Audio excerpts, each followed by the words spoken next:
നമസ്തേ. കഴിഞ്ഞ വീഡിയോയിൽ നമ്മൾ രണ്ട് ജാതകങ്ങളെ കമ്പയർ ചെയ്തിട്ട് 3 ഉച്ചം വരുന്ന ജാതകങ്ങളും 3 നീചം വരുന്ന ജാതകങ്ങളും, 3 ഗ്രഹങ്ങൾ നീചമായിട്ട് വരുന്ന ജാതകങ്ങൾ ഗുണഫലങ്ങൾ അനുഭവിക്കുന്നതും, 3 ഒരേ ലഗ്നം മകരലഗ്നം 3 ഗ്രഹങ്ങൾ ഉച്ചമായിട്ട് വന്ന് വലിയ ഗുണങ്ങളില്ലാത്ത ഒരവസ്ഥയെക്കുറിച്ചുമാണ് കഴിഞ്ഞ വീഡിയോ നമ്മൾ ചെയ്തത്.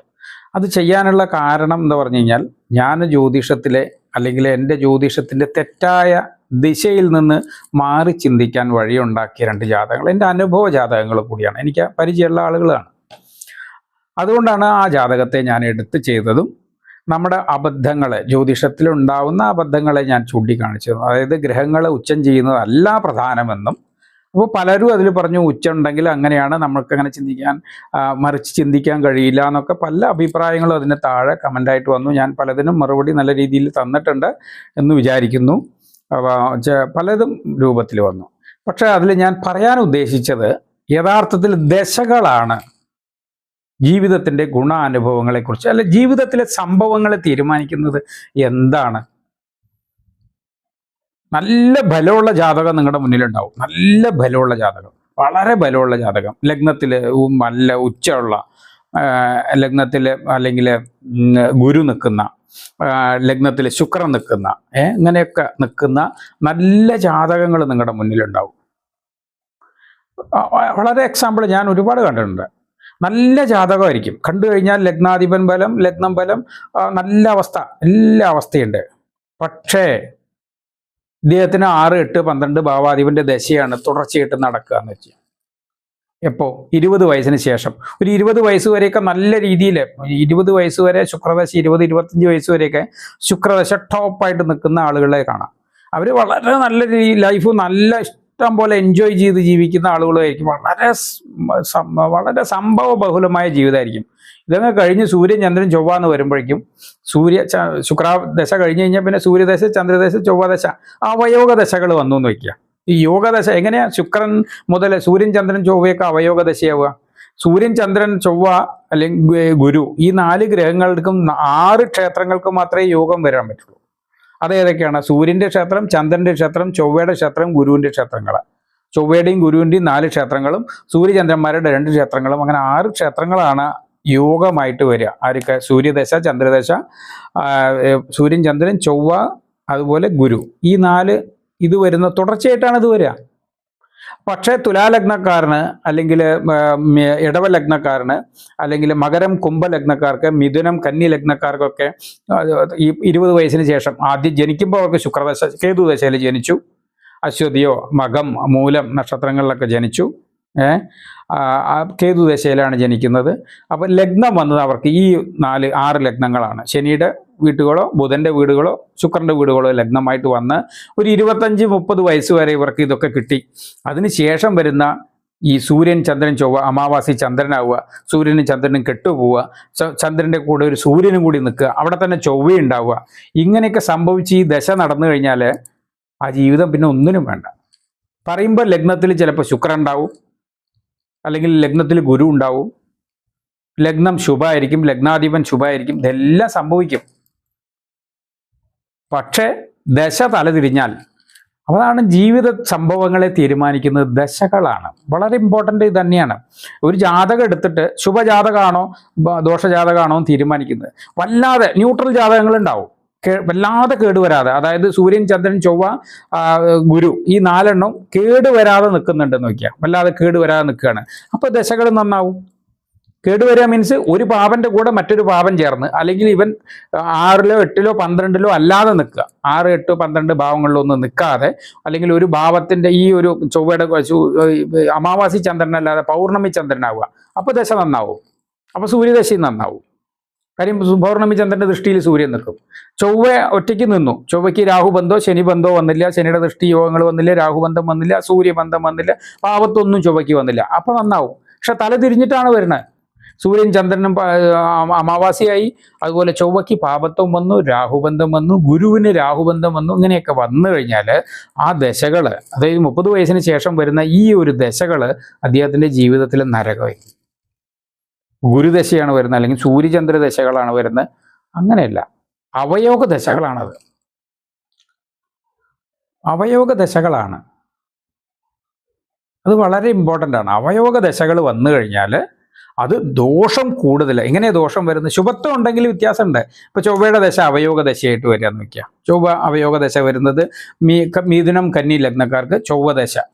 അഷ്ടമാധിപനാണ്. കന്നി ലഗ്നക്കാർക്ക് അഷ്ടമാധിപനായ ചൊവ്വാദശയാണ്. ചൊവ്വ അഷ്ടമത്തിൽ നല്ല ബലത്തിൽ നിൽക്കുകയാണ്. അപ്പോൾ നിങ്ങൾ വിചാരിക്കും ചൊവ്വ 8-ൽ നിൽക്കുകയാണ്, അഷ്ടമാധിപൻ അഷ്ടമത്തിൽ നിന്ന് നല്ല ബലം കൊടുക്കുന്നു, അല്ലെങ്കിൽ സ്വക്ഷേത്രത്തിൽ നിന്ന് സ്വക്ഷേത്രത്തിൽ നിന്ന് നല്ല ബലം കൊടുക്കുകയാണ്. അതിന് കൂടെ ഒരു ശനിയുണ്ട് നീചത്തിൽ, അല്ലെങ്കിൽ സൂര്യനുണ്ട് ഉച്ചത്തിലാണെന്ന് വയ്ക്കുക. സൂര്യനുണ്ട് ഉച്ചത്തിലാണ്, സൂര്യനാണ്. അപ്പോൾ നമ്മൾ വിചാരിക്കുക എന്താണ്, സൂര്യനും ഉച്ചത്തിൽ നിൽക്കുന്ന സൂര്യനും സ്വക്ഷേത്ര ബലവാനായ ചൊവ്വയും കൂടി അഷ്ടമത്തിൽ നിന്ന് നല്ല ബലം കൊടുക്കുകയാണ്. തല തിരിഞ്ഞാൽ സംഭവിക്കുക. പക്ഷെ അവിടേക്ക് ഒരു ഒറ്റ ശുഭദൃഷ്ടി ഉണ്ടായാൽ മതി. ഒരു ഇടവത്തിൽ നിന്നിട്ട്, തുലാത്തിൽ നിന്നിട്ട് ഒരു ഗുരുവിൻ്റെ ദൃഷ്ടിയോ അല്ലെങ്കിൽ ഒരു പൗർണമി ചന്ദ്രൻ്റെ ദൃഷ്ടിയോ പോയി കഴിഞ്ഞാൽ കഥ വേറെയാണ്.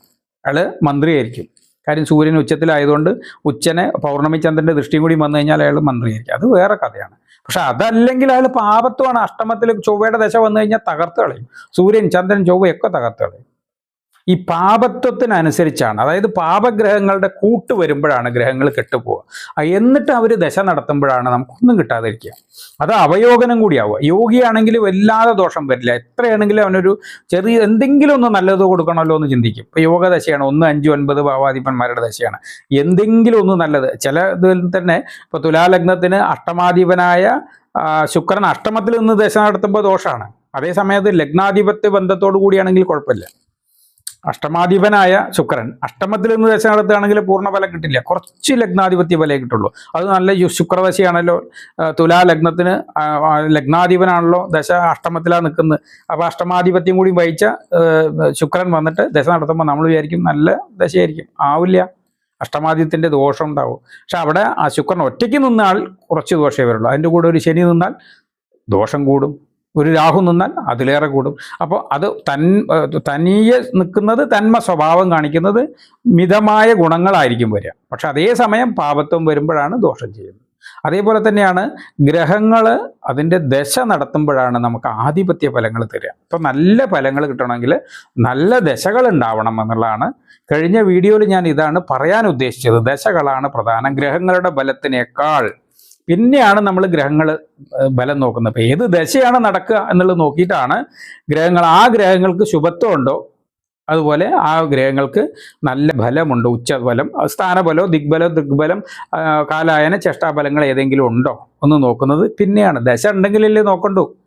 പിന്നെ നമുക്ക് ചില കാര്യങ്ങൾക്ക് കാരകത്വം വരും. ഇപ്പോൾ വിദ്യയ്ക്ക് ബുധൻ കെട്ടിട്ടുണ്ടോ എന്ന് നോക്കും. വിദ്യാകാരകൻ ബുധനാണ്.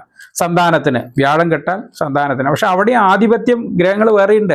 5-ാം ഭാവാധിപനും അതുപോലെ 5-ാം ഭാവവും കെട്ടാൽ മാത്രമേ സന്താനം പറയുള്ളൂ.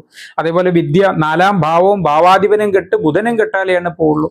7-ാം ഭാവവും ഭാവാധിപനും ശുക്രനും കെട്ടാലെയാണ് വിവാഹം പോവുള്ളൂ. അപ്പോൾ ഇത് 3ഉം കെട്ടുപോകുന്ന അവസ്ഥ വന്നാലെയാണ് നമുക്ക് അങ്ങനെ പൂർണ്ണമായിട്ടൊരു അവസ്ഥയെ മനസ്സിലാക്കാൻ പറ്റുള്ളൂ, പൂർണ്ണമായിട്ട് പോയി എന്ന് പറയാൻ പറ്റുള്ളൂ. അതുപോലെ തന്നെയാണ് 3ഉം ഗുണം ചെയ്യുമ്പോൾ നമുക്ക് അത് ഏറ്റവും നന്നായി തരും ചെയ്യും. അപ്പോൾ 4-ാം ഭാവവും 4-ാം ഭാവാധിപനും 4-ാം ഭാവകാരകനായ ബുധനും നല്ല ബലം, നല്ല ശുഭത്വം വന്നു കഴിഞ്ഞാൽ എന്ത് വരും? നല്ല വിദ്യ കിട്ടും, ഒരു സംശയമില്ല. അതുപോലെ തന്നെയാണ് 5-ാം ഭാവം, ഗുരുവിൻ്റെ കാര്യങ്ങൾ. എല്ലാ ഭാവവും അങ്ങനെയാണ്. എത്ര എന്നുള്ളതാണ്, എത്ര കണ്ട് ഗുണം. ഭാവവും ഭാവാധിപനും ഭാവകാരകനും നല്ല ഗുണത്തിലാണ്. 3ഉം ഗുണമാണെങ്കിൽ അത് വർദ്ധിച്ചു കിട്ടും. 3ഉം ദോഷമാണെങ്കിൽ അത് ഏറ്റവും നശിപ്പിക്കുകയും ചെയ്യും. ഇപ്പം ദശകളുടെ അപഹാരങ്ങൾ, ഈ ഗ്രഹങ്ങൾക്കൊക്കെ അപഹാരമുണ്ട്. അപഹാരത്തിൽ കുറഞ്ഞ സമയത്ത് തരുള്ളൂ. പക്ഷെ അപഹാര സമയത്തും ദശാസമയത്തുമാണ് ഗ്രഹങ്ങൾ നമുക്ക് ഫലം തരിക.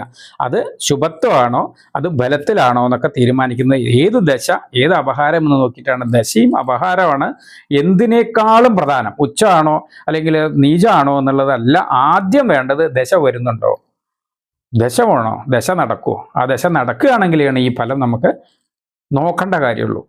അല്ലാതെ 6-ലോ 8-ലോ ഗ്രഹങ്ങൾ നിന്നൊന്നും നമുക്ക് വിഷയമല്ല. പലരും അങ്ങനെ ചോദിക്കുക, 6-ലാണല്ലോ ഗ്രഹം ആ ദശ നടക്കുമോ? 6-ാം ഭാവാധിപത്യത്തിൽ നിൽക്കുന്ന ആ ഗ്രഹത്തിന് ദശ നടന്നില്ലെങ്കിൽ ആ ദോഷം വരില്ല. ദശ നടന്നാൽ മാത്രമേ. പിന്നെ അപഹാരങ്ങളിൽ ചെറുതായിട്ട് വരും. പക്ഷെ അത് വേറെ ഏതെങ്കിലും ദശയിൽ ദോഷം വന്നിട്ട് വരുമ്പോഴാണ്, എന്നാലും ദോഷദശ നടന്നാലെയാണ് ദോഷം വരുള്ളൂ. ദശ ദോഷം വരണം, ദശാനാഥൻ മോശത്തിലായിരിക്കണം, പാപനായിരിക്കണം, എന്നാൽ മാത്രമേ നമുക്ക് ദോഷം ഭവിക്കുന്നുള്ളൂ. അല്ലെങ്കിൽ ശുഭത്വം തന്നെയാണ്. അതേസമയം ഉച്ചനായാൽ പോലും നമുക്ക് ദശകൾ, ആ ഗ്രഹങ്ങളുടെ ദശ വന്നില്ലെങ്കിൽ നമുക്ക് ഫലം ഉണ്ടാവില്ല. അപ്പോൾ ഫലം എടുക്കുമ്പോൾ പ്രധാനം ദശകളാണ് എന്നതാണ് കഴിഞ്ഞ വീഡിയോയിൽ ഞാൻ പറയാൻ ശ്രമിച്ചത്. നന്ദി.